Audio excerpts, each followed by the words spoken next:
Do you remember the day you stopped counting anniversaries and just started counting on each other? There was a moment, maybe you can pinpoint it, maybe you can't, when marriage stopped being something you were doing and became something you simply were. And I've been thinking about that a lot lately, about what the old ones knew, about what got passed down, not in words, but in the way a woman set a plate in front of her husband without being asked, or the way a man got up before dawn so his wife could sleep a little longer. Nobody taught a class on it, nobody wrote it in a book you'd find at the library. It was just lived. And I wonder sometimes if we've forgotten more than we realize. Now I'm not here to tell you the old days were perfect. Lord knows they weren't. There was hardship in those marriages, real hardship, the kind that doesn't make it into the pretty stories. But there was also something in those unions that held, something dense and load-bearing, like the center beam of an old farmhouse. You could lean on it, you could trust it, and I think it's worth sitting down together, you and me, and remembering what that looked like, because your memory of it matters, your having lived it, that's the proof that it was real. So pull up a chair, let me pour us both something warm, and let's go back. The first thing I remember, and maybe you remember this too, is that marriage started before the wedding. It started in the watching. Young people today talk about dating like it's an audition, a performance, something you do with filters on. But back then, you watched how a man treated his mother. You watched whether a woman kept her word when it cost her something. You watched at church, at the feed store, at the county fair. You watched at the dinner table when someone else's family had you over, and you saw how they talked to each other when they thought no one important was listening. That was the courtship, not what someone said about themselves, but what they showed without meaning to. My grandmother used to say, and she said it plain, no poetry about it, she'd say, watch how he acts when things go wrong. Anybody can be sweet when the sun is out. She'd been married 41 years when she said that to me. 41 years to a man who lost a job, lost a child, lost a farm, and never once lost his gentleness toward her. She knew what she was talking about, and that watching, that patient observing, it set the foundation for something the old marriages had that I think we've mostly lost. They went in clear-eyed, not romantic in the Hollywood sense, not swept away and blind. They went in knowing the person's people, knowing their land, knowing their habits and their faults. And that knowing meant that when the hard times came, and they always came, there were no surprises that shattered the whole thing. You'd known what you were building with from the start. Now here's the part that might sit a little differently depending on where you grew up and what your family was like. Because in a lot of homes, marriage wasn't just about two people, it was about two families. Two sets of people who now had to figure out how to sit at the same table at Thanksgiving without incident, and that was its own kind of work. But it was also its own kind of strength. Because when you married into a family back then, you inherited their hands, their know-how, their recipes and their labor and their loyalty. If your roof needed fixing, you didn't call a stranger. You called your brother-in-law. If you were laid up sick, your mother-in-law came and stayed a week. Marriage was a network, a web, and every strand of it was load-bearing. I think about the couples I knew growing up who lasted 50, 60 years, and I think about what they had in common. One thing stands out above everything else, and it isn't what the magazines would have told you. It wasn't passion, though some of them had plenty of that. It wasn't compatibility in the modern sense, though they complemented each other in ways that ran deep. The thing they had in common was this. They had decided, they had made a decision that was bigger than a feeling, and they honored that decision every single morning when they woke up, whether they felt like it or not. Now that sounds stark when I say it like that, but I don't mean it was cold or dutiful in some joyless way. I mean that the decision itself became a kind of shelter. When you know you're not leaving, when that is simply not on the table, you stop spending energy on the exit and you put it all into the room you're standing in. You fix the problem because there is no other option. You find the grace because you need it to survive. And over years and decades, that shelter becomes something neither of you could have built alone. There was a couple in our town, I'll call them the Henrys, because that was his name, Henry, and she was Dottie. And they had been married 53 years when I was old enough to pay attention to them. They were not a romantic story in any obvious sense. Henry was a quiet man, a little rough around the edges, a farmer who smelled of diesel and earth and never had a lot of words to spare. Dottie was sharp, quick-tongued, a woman who could run a household on a budget that would make your eyes water and still have something ready to put on the table by noon. They did not hold hands in public. They did not call each other pet names that I ever heard, but you could watch them for 5 minutes and just know that they were one thing. That they moved through the world as a unit, as a team, as two people who had decided on each other so long ago that the deciding had become the very structure of who they were. I watched Dottie once, at the church potluck, fix Henry a plate without him asking. She didn't look at him while she did it. She was talking to somebody else entirely. But she knew exactly what he'd want and what he'd leave, and she built the plate accordingly and set it in front of him and went right back to her conversation. And Henry, without looking up, without interrupting what he was reading, moved the plate a little closer to him and nodded, just nodded, 53 years in that nod, 53 years of paying attention, and that's what I want to talk about for a minute. Because attention, real attention, sustained attention across years, that was the currency of those marriages, not grand gestures, not surprise vacations or expensive gifts, though a gift was always welcome. The currency was attention, knowing that your husband took his coffee with 1 sugar and no milk and had since 1947, knowing that your wife could not sleep if there was a light left on anywhere in the house, knowing that he got quiet before a storm and that the quiet meant something specific and that you gave him room for it, knowing that she needed 20 minutes alone after supper before she could talk about anything at all. That kind of knowing, that kind of seeing, it was built in the ordinary, not the extraordinary, not the milestone moments, though those mattered too. It was built in 10,000 ordinary mornings, in the small negotiations of shared space, in who got up first and who locked the door last, and whose side of the bed was whose, from the very first night, and stayed that way for 60 years. The ordinary was the point. The ordinary was the whole thing. Now I want to talk about something that people don't always like to talk about because it sounds unromantic, but the older couples I knew, the ones who lasted, they worked. I mean that word in a very specific way. Marriage was work. Not work in the sense of drudgery or burden, though there was weight to it. Yes, work in the sense that you showed up for it the way you showed up for anything that mattered. You didn't wait to feel inspired. You didn't take a break from it when you were tired. You showed up. And a big part of that work was the labor of the house itself. Because in those marriages, especially in the years before everything got so convenient, keeping a home was a shared project of real physical weight. He split the wood, she kept the fire, he fixed what broke, she stretched what was left in the pantry until payday. And there was something in that shared labor, something in having the same project, in working toward the same practical survival, that knit people together in ways that are hard to replicate when everything can be ordered to your door by Tuesday. I think about the kitchens of those marriages. Lord, I think about those kitchens. A pot of something on the stove from early morning, neck bones or a whole chicken or a ham hock with beans, filling the whole house with a smell that said someone in this house is cared for. Someone went to the store, someone stood over the stove, someone thought about what you would need when you came home cold and tired. That pot was a love letter written in steam, and the man who came home to it knew it. And he sat down and ate it and said so. Or he didn't say so, but he showed up the next day and showed up the day after that. That was the conversation, that was the back and forth.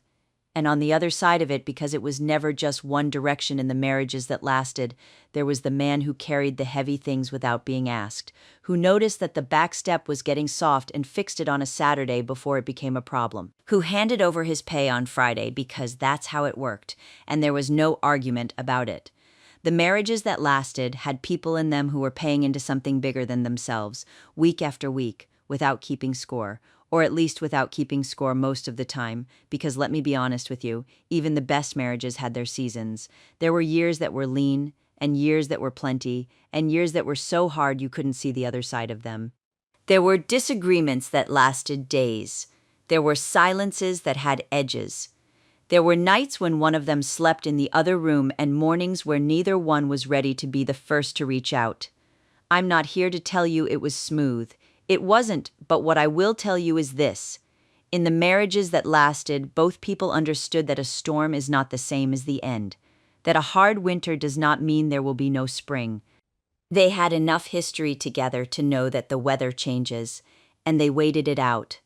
My own mother told me once, I was maybe 19, 20 years old, young enough to be certain I understood love. She told me that the secret to a long marriage was a short memory, And I laughed. I thought she was being funny.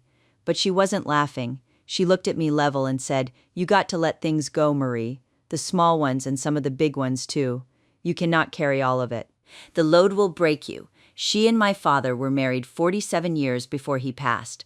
I think about that advice nearly every week of my life, and connected to that, this willingness to let things go was something else the old ones practiced that I think we've largely stopped doing.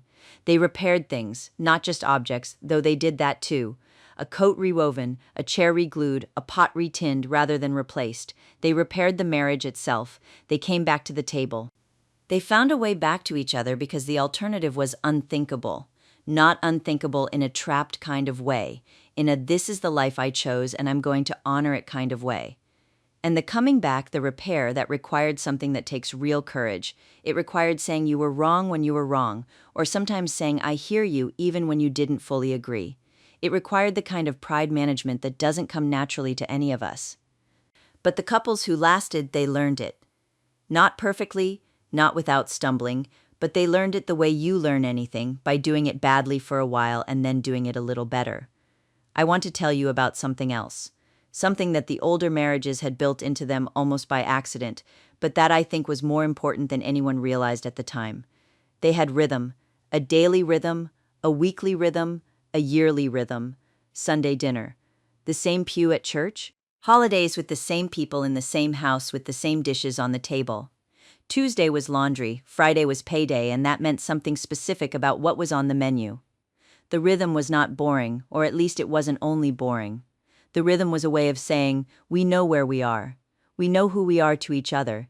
We know what this day means and what comes next. There's a comfort in that kind of predictability that our world has mostly decided it doesn't want. We want novelty, surprise, spontaneity, and those things have their place, but there's something the rhythm gave those marriages that surprises cannot give. It gave them a shared story, a shared time, a shared sense of place in the world, and when everything else was uncertain, and so much of it was uncertain, the money, the health, the harvest, the world news on the radio, the rhythm was the thing that held. Every Sunday after church, without variation, without question, you came home and there was a meal. Doesn't matter what was in the pantry, something was there, and everyone sat together at the table and they ate, and they talked or they didn't talk, but they were there, all of them in the same place at the same time, week after week after week, and that togetherness, that recurring gathering, it was the stitching that held the whole fabric together. I think about the beds in those marriages. I know that sounds like an odd thing to say, but stay with me. There was something about the shared bed, the same bed, for years and years, the mattress wearing to the shape of both of them. That was its own kind of commitment. You faced the dark together. Whatever was unresolved in the daylight, at night you were next to each other, and more often than not, by morning, the thing that had seemed so enormous had lost some of its height. The closeness did that. The plain physical fact of being in the same room, breathing the same air, hearing each other in the night, that was quietly doing its work all the time. And in those same houses, those small houses, a lot of them, not big by any measure, the lack of space was doing something too. You couldn't get far enough away from each other to truly disappear. You couldn't retreat into separate wings or separate screens. You were there together in the kitchen and the living room and the one bathroom that everyone shared. And while that sounds like a hardship, and sometimes it also meant you could not avoid each other long enough to let a thing fester past the point of fixing. You dealt with things. You had to. Now, I don't want to make it sound like what those couples had was only about endurance, because it wasn't. There was real tenderness in those marriages. Real affection, real delight in each other, real humor, the particular private humor that develops between two people who have been paying attention to each other for 30 years. A look across a room that contains an entire conversation. A joke that has no meaning to anyone else on earth but lands exactly right between the two of them because of something that happened in 1951 that nobody else remembers. That is intimacy. That is the reward for all the work and all the weather and all the mornings of choosing each other again. I knew a woman, a neighbor of ours when I was growing up, who had been married for 62 years when her husband died. 62 years when people asked her what the secret was. And people always ask that, don't they? As if there's one answer, she would smile in this very particular way, a little tired and a little proud, and she'd say, "We were kind." We were mostly kind to each other. Even when we were angry, we were mostly kind. And I have turned that over in my mind for decades now. Because kindness sustained, daily ordinary kindness is harder than it sounds. It's harder than love in the romantic sense. It requires something of you every single day, not just on the days when it comes easy, and that kindness showed up in the small things more than the large. It showed up in not saying the unkind thing you were thinking, because you knew it would land hard and the landing wasn't worth what you'd get from saying it. It showed up in making the coffee the right way even on the days when you were tired. It showed up in not correcting each other in front of other people. That one was a rule in a lot of the old households. What happened between you was between you, and you kept your dignity in public, both of you, even when things were strained at home. There was wisdom in that. Real wisdom. They also, and this is something I think about a lot, they gave each other room to be who they were. Not room to be whoever they wanted to become, constantly reinventing, constantly in search of something new, but room to simply be the person they already were, with their habits and their rhythms and their particular way of moving through a day. There was acceptance in those marriages of a very deep kind. Not a resigned acceptance, an honoring, a recognition that this is who this person is and that is enough, and I'm not here to change them but to be alongside them. Do you know what I think we've forgotten most? I think we've forgotten that love is a practice more than a feeling. The feeling comes and goes. Every honest person who has been married more than a handful of years will tell you that. The feeling rises and it ebbs, and sometimes it is so quiet you wonder if it's still there, but the practice continues. You practice it the way you practice anything worth doing.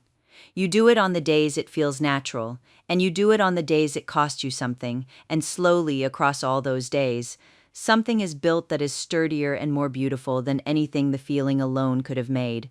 The couples who made it, the ones who sat across from each other at 60, at 70, at 80, still knowing each other's coffee order and still making each other laugh, they had practiced.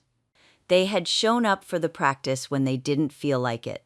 They had built something board by board, year by year, meal by meal, and what they had at the end of it was not just a long marriage. It was a life, a whole, full, shared life that neither of them could have made alone.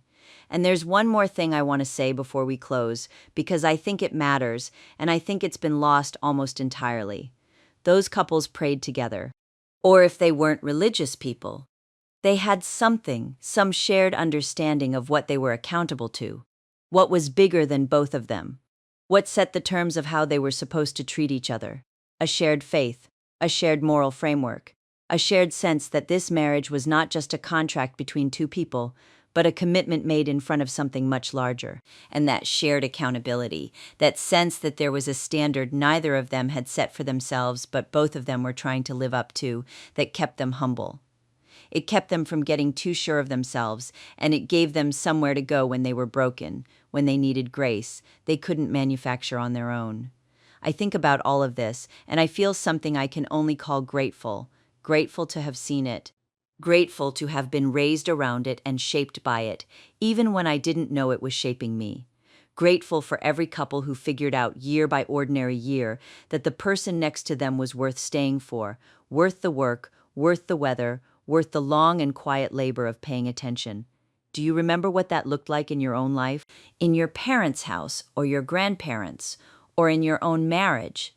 The early years and the middle years and the years when you finally understood what you'd been building all along. That memory is yours, and it matters. And I'm glad we could sit here together today and let it come back for a little while. Thank you for being here with me. I'll see you next time.